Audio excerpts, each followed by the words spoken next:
Assalamualaikum warahmatullahi wabarakatuh. Alhamdulillah, alhamdulillahi rabbil alamin. Assalatu wassalamu ala asrafil anbiya'i wal mursalin, sayyidina wa maulana Muhammadin.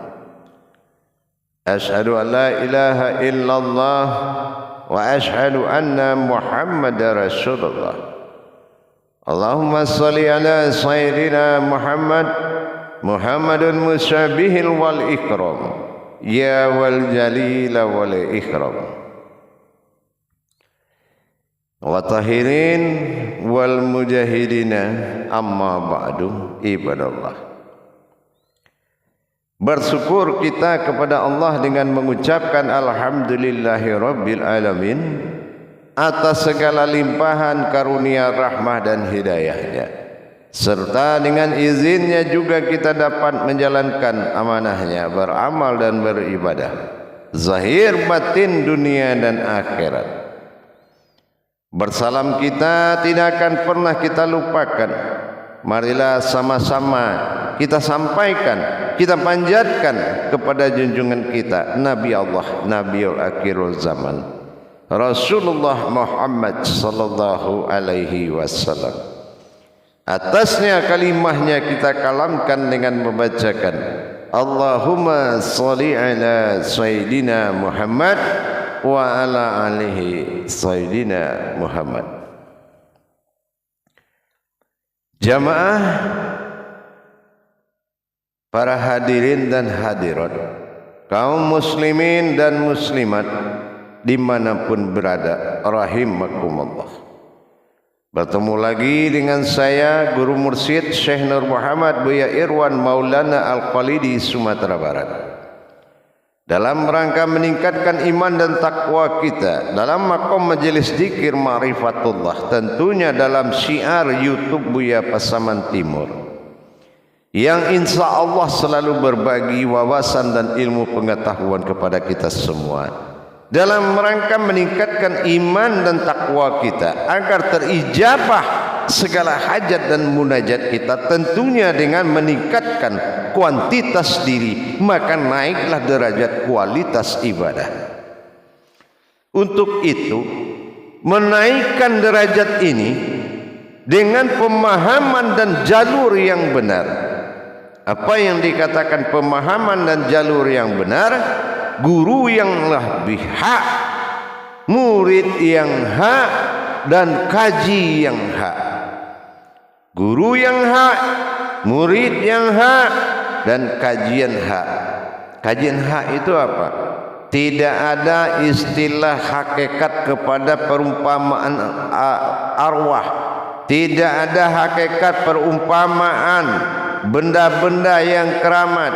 Tidak ada hakikat perumpamaan pembesaran-pembesaran orang-orang yang pintar dan orang-orang yang dikagumi orang banyak. Itu belum hak. Yang hak itu adalah kesempurnaan kajian tauhid kepada Allah tanpa mempersekutukan pemahaman dengan wasilah apapun. Itu baru hak. Yang kedua, murid yang hak. Murid yang hak apa? Murid yang hak ini setelah berhasil gurunya mentadabur diri muridnya, sehingga mana yang batil bagi Allah sudah tidak ada lagi di dirinya.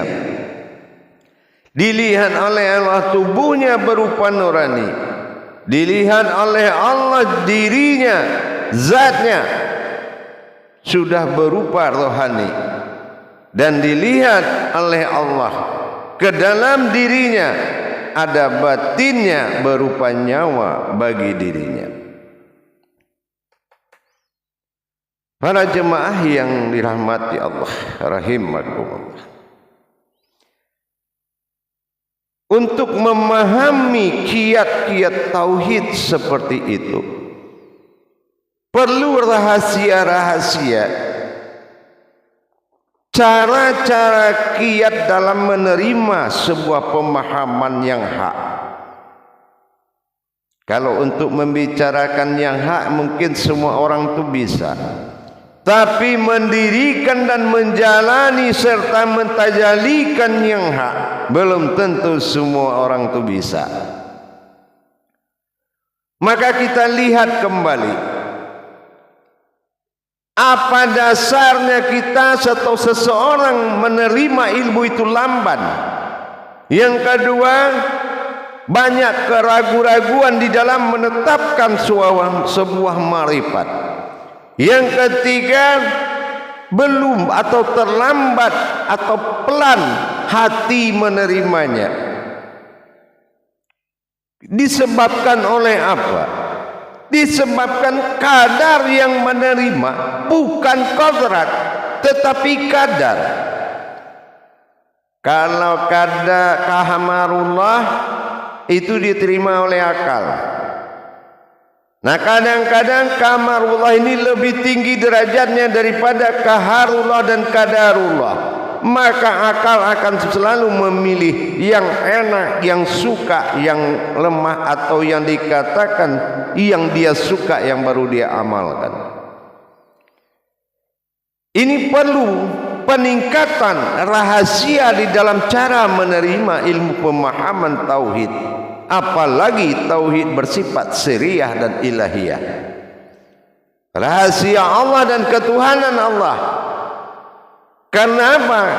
Lahud kodrat daripada kajian yang masuk melalui telinga akan merubah dan berpengaruh kepada sebuah kebesaran rohani kita. Bukan kita itu asal mendengar, akan berpengaruh kepada naik turun dan besar atau mengecilnya rohani seseorang di dalam menerima pandangan batin yang bersifat rahasia.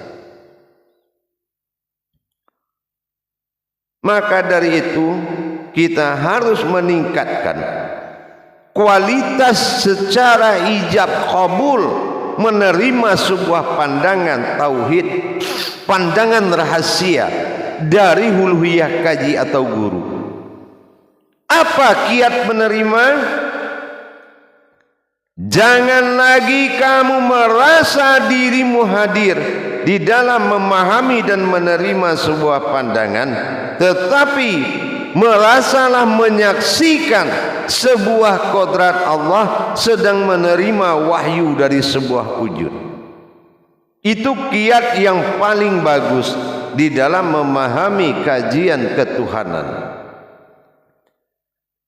Sekali lagi saya ulang, jangan kamu merasa kamu menerima kelebihan dan kekurangan atau kebesaran sebuah amanah dari Allah, tapi merasalah kamu menyaksikan sebuah wujud, menerima pemahaman wahyu, menerima wahyu dari sebuah wujud lagi yang disebut dengan kiblat, yang disebut dengan batin Tuhan bernama guru. Maka kamu akan bisa kamu saksikan bahwasan wujud yang menerima sebuah wahyu adalah dirimu menerima wahyu dari sebuah kodrat. Maka kamu akan bisa mendapatkan, menyaksikan, menerima daripada merasa kita yang menerima. Maka ini adalah kebatilan dan itu adalah kesia-siaan yang tidak mungkin bisa diharapkan kebenarannya, kecuali pemahaman itu bersifat akidah, bersifat iman, dan bersifat akal, bukan bersifat ilmu. Kalau bersifat ilmu, harus mewujud dirimu dalam kodrat ilmu. Rumus dalam belajar tauhid, Allah datang Muhammad menunggu, Muhammad datang Allah menunggu. Siapa Muhammad datang Allah menunggu, itulah murid dan guru. Sudahkah setingkat itu? Sudahkah sekuat itu pemahaman? Karena tajali kaji adalah aku dan dia, tajali kaji adalah aku dan aku. Tuntutan kaji itu semakin tinggi. Tapi kalau yang menerima Tidak datang Allah ditunggu Muhammad, tidak datang Muhammad ditunggu Allah. Itulah hakikatnya. Sudahkah gurumu berpotensi ketuhanan? Sudahkah muridmu berpotensi kepada kenabian? Kodratnya, hakikat kodratnya baru bisa dijalankan hukum tauhid antara yang menerima dan yang memberi kaji. Bukan kecocokan antara murid dengan guru, tapi persiapan kebenaran kodrat guru dan kodrat murid. Inilah yang menyebutkan dan membuat sah hubungan halal antara murid yang hak, guru yang hak. Baru terbuka kaji yang hak. Insya Allah kedepannya ini berusaha kita meningkatkan iman diri kita, yaitu beriman kepada Allah dengan cara kita mendirikan suatu pensaksian di dalam menerima ijab dan kabulnya Allah, marwah daripada kajian tersebut. Engkau saksikan sebuah kodrat wujud bernama diri menerima wahyu dari sebuah wujud dari Allah, Tuhan ilah. Insya Allah maka kita akan bisa menerima hakikat tersebut. Tentunya kita lihat ke dalamnya. Sudahkah nyawa itu batinnya Allah? Sudahkah diri zat rohaninya Allah? Sudahkah tubuh hayat nurnya Allah? Kalau memang sudah seperti itu, maka tampilkanlah hakikat, tampilkan diri kedua di dalam menerima wahyu, dan kamu saksikan dengan mata batinmu. Bukan kamu melihat guru, tapi kamu melihat, kamu menerima titah dari seorang wujud bernama Amir Mukminin. Amir diri. Insya Allah kalau memang seperti itu, yakinlah semua akan terijabah oleh Allah Subhanahu wa ta'ala. Insya Allah. Baik para hadirin dan hadirat, kaum muslimin dan muslimat rahimakumullah, utamakan ibadah, karena ibadah itulah yang sangat menentukan hidupmu terarah. Dan jangan engkau lupakan, mengenal Allah itu adalah satu keindahan yang luar biasa. Dan yang ketiga, ingat, kalau ingin segalanya kemudahan dan mudah, maka berilmulah kepada Allah. Maka dikatakan dalam filsafah, mengenal Allah itu indah. Hidup akan indah. Dan beribadah hidup akan terarah. Dan berilmu kepada Allah, maka semua akan mudah. Hindari pemahaman yang tidak bertauhid. Al-Baqarah 259, Allah akan memberikan hikmah kepada orang yang dia sukai, dia cintai.